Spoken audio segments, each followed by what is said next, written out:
Sarah worked double shifts at Pete's diner, barely making rent and supporting her sick mother. On a cold December evening, she watched as two wealthy businessmen mocked an elderly homeless man, throwing his only belongings into a puddle. Despite knowing these men were regular customers who left big tips she desperately needed, Sarah stepped in. She lost her tips and her job that night for defending him. 2 hours later, 3 men in expensive suits walked into the diner, asking for the waitress who stood up for a stranger. Sarah had no idea this moment of kindness would completely transform her life. Hi everyone, welcome to Mystic Tales. Today, I'm excited to share a new story with you. Sarah had been working at Pete's Diner for 3 years. The small restaurant sat on a busy street corner in downtown Chicago, attracting both business people and locals. Her morning shift started at 6, but she often stayed until closing to earn extra tips. Her mother's medical bills kept piling up. The arthritis medication alone cost more than Sarah could afford on her waitress salary. She kept every extra dollar in an old cookie tin, counting them each night, hoping to have enough for next month's treatment. The diner's evening rush had slowed down when Sarah noticed Robert, a homeless man who often sat outside the restaurant. He never bothered anyone, just quietly read old newspapers he found. Some customers gave him their leftovers, and Sarah sometimes snuck him a cup of coffee. 2 regular customers, Tom and David, walked in wearing expensive suits. They always sat in Sarah's section, ordering the most expensive items and leaving generous tips. Sarah needed those tips desperately this week. Through the window, she saw them stop near Robert. Tom kicked Robert's paper bag of belongings, scattering them into a dirty puddle. David laughed, pointing at Robert's worn-out coat. Sarah's hands trembled as she set down her coffee pot. She knew standing up to them meant losing their tips, maybe even her job. Pete had warned her before about interfering with customers. Robert tried gathering his wet belongings, his hands shaking in the cold. Tom pushed the bag away with his foot, smirking as Robert stumbled. Sarah walked outside. Her heart pounded, but her voice stayed steady. "Stop that right now. Leave him alone." Tom turned to her, his face red with anger. "Mind your own business, waitress. We eat here every week." "Then find somewhere else to eat. Robert is a human being. He deserves respect." David grabbed Tom's arm. "Let's talk to your manager about this rude service." He stormed inside. Sarah helped Robert collect his belongings, gave him her own lunch, and found him a dry newspaper. She knew what was coming next. Pete called her into his office. His face was grim. "Sarah, those men are my best customers. They want you fired." "Pete, they were hurting someone who couldn't defend himself. I can't afford to lose their business." "I'm sorry, Sarah. Get your things." Sarah untied her apron, holding back tears. As she walked toward the door, she wondered how she would pay for her mother's medication now. Sarah sat on a bench outside the diner, trying to calm herself down. The evening air was getting colder. Robert approached her slowly, clutching the newspaper she had given him. "You should not have lost your job because of me," Robert said softly. His voice was gentle, educated. "Those men come here often. I see them being rude to everyone." Sarah wiped her eyes. "I couldn't watch them treat you that way. I just couldn't." She caught Kathy's eye in the mirror, but she looked away. A black car pulled up to the curb. 3 men stepped out wearing suits that made Tom and David's look cheap. The oldest man, gray-haired and tall, looked around 60. The other 2 were younger, carrying leather briefcases. They walked toward the diner, but Robert spoke up. "Are you looking for the waitress who helped me? This is her." The older man turned. His eyes were kind, studying Sarah carefully. "My name is Michael. These are my associates, James and Daniel. We were having dinner across the street when we saw what happened." Sarah stood up, smoothing her uniform. She noticed their suits probably cost more than she made in months. "May we talk inside? It's getting cold out here," Michael asked, gesturing to the coffee shop next door. Sarah hesitated. "I should head home. My mother is waiting." Please, just 10 minutes. What you did tonight. I'd like to hear more about why you did it. Inside the coffee shop, they sat at a corner table. Michael ordered coffee for everyone, including Robert, who sat quietly with them. How long have you worked at the diner? Michael asked. 3 years. It was enough to help with Mom's medical bills. At least, until today. James opened his briefcase, taking out some papers. Michael continued. I own several restaurants in the city. We've been looking for someone to manage our new training program for staff. Sarah looked confused. I don't understand. What you did tonight showed character. You chose what was right over what was easy.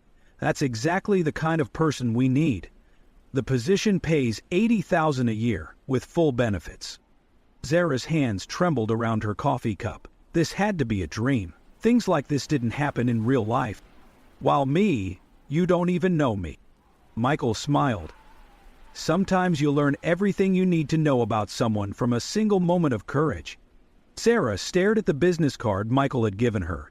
The office address was in downtown Chicago, just a few blocks from where she sat. Her mind was racing with questions. I appreciate the offer, but I've never managed anything before, Sarah said. I'm just a waitress. Michael leaned forward. You've handled difficult customers, managed busy shifts, and trained new staff.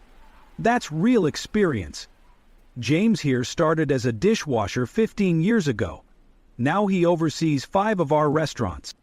James nodded. The skills can be taught, Sarah. Good character is what we can't teach. Daniel pulled out a folder. The training program needs someone who understands restaurant work from the ground up. Someone who can teach our staff how to treat both customers and co-workers with respect. Sarah thought about her mother at home, probably worried sick by now. Could I start next week? I need to find someone to help care for my mom during the day. Of course, Michael said. We'll provide health insurance from day one. It covers family members too. Sarah felt tears forming again, but for a different reason now. Her mother could finally get the treatment she needed. Robert, who had been quietly sipping his coffee, spoke up. Sarah, good things happen to good people. Take the job. Michael turned to Robert. We could use your help too. Our restaurants partner with local shelters. Would you be interested in coordinating our meal donation program? It's a part-time position, includes housing assistance. Robert straightened in his chair. You're offering me a job too? He showed dignity under harassment. You spoke well of Sarah, even after what happened. That tells me a lot about your character. Sarah watched as Robert's hands steadied for the first time that evening. His eyes looked brighter. The meal program needs someone who understands both sides, Michael continued. Someone who can help us serve the community better. James handed them both employment contracts. Take them home. Read them carefully. We can meet tomorrow to discuss any questions. Sarah looked at the papers, then at Robert. Just hours ago, she'd lost her job defending him. Now, they were both being offered fresh starts. What, did you really come looking for me? Sarah asked Michael. Because kindness is rare in this business. When we see it, we want it on our team. 6 months had passed since that night at the diner. Sarah sat in her new office, reviewing training schedules for the newest restaurant opening. The wall calendar showed dozens of notes and appointments, a stark contrast to her days of juggling server shifts. Her mother's health had improved significantly with proper medical care. The insurance covered treatments they couldn't afford before. Sarah smiled, remembering how her mom cried when she first walked, without pain in years. A knock on her door brought her attention back. Robert stood there, looking different from the man she'd met that cold evening. His clean suit and trimmed gray hair gave him a professional appearance that matched his gentle demeanor. The shelter coordination meeting is starting, Robert said. We need your input on the new meal distribution system. Sarah gathered her notes. In the conference room, she saw familiar faces from local shelters, sitting alongside restaurant managers. This monthly meeting was her favorite part of the job. The summer meal program served over 3,000 people last month, Robert announced, sharing his report. We've partnered with 5 new shelters since spring. One shelter coordinator raised her hand. The quality of meals has made such a difference. People feel respected, valued. Sarah watched Robert beam with pride. His program had grown beyond simple meal donations. They now offered cooking classes, job training, and support services. Many former shelter residents now worked in their restaurants. Michael walked in near the end of the meeting. He still ran operations, but trusted Sarah and Robert to manage their programs independently. "Sarah, remember those 2 customers from your old diner?" Michael asked after the meeting. "They tried to make reservations at our new location." Sarah looked up from her notes. "Tom and David?" "Yes, I told them our restaurants have a strict policy against harassment. They're not welcome here." Sarah thought about how different her life was now. She wasn't just surviving anymore. She was helping others build better lives too. "You know," Robert said, organizing his files, "I've helped place 12 people in jobs this month. Some of them were in the same situation I was in." Sarah touched the old name tag from Pete's diner she kept in her desk drawer. One moment of standing up for what was right had created a ripple effect, touching more lives than she could have imagined. 1 year after that life-changing night, Sarah stood in front of Pete's diner. The for sale sign in the window caught her attention. Pete was retiring, and no one wanted to buy the struggling restaurant. During her lunch break, she walked in. The bell above the door chimed, just as it used to. Pete looked older, tired. Chapter 5. "Sarah, I hardly recognized you," Pete said, straightening his apron. "Heard you're doing well." "The diner's for sale?" Sarah asked, sitting at her old section's counter. Pete nodded. "Business hasn't been good since those regular customers left. I'm too old to turn it around. I think it's time." Sarah thought for a moment. "What if we helped?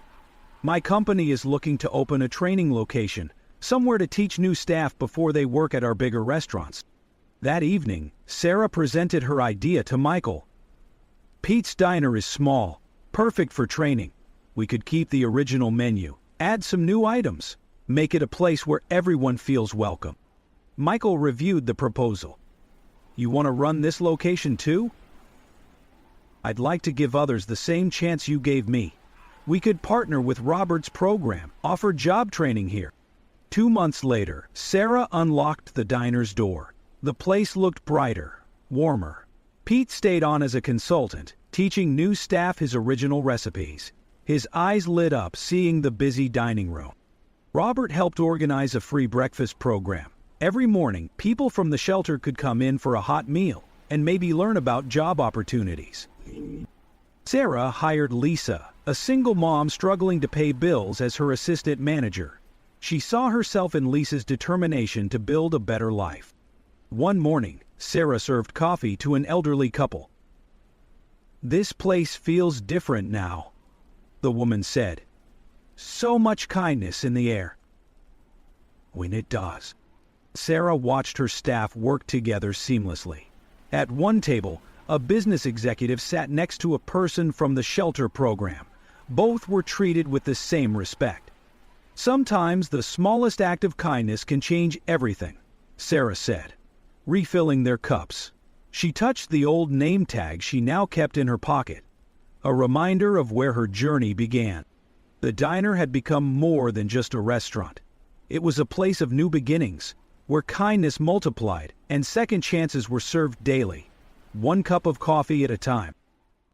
Loved this story? Tap that like button and subscribe to Mystic Tales for more. Let us know how this story made you feel with a single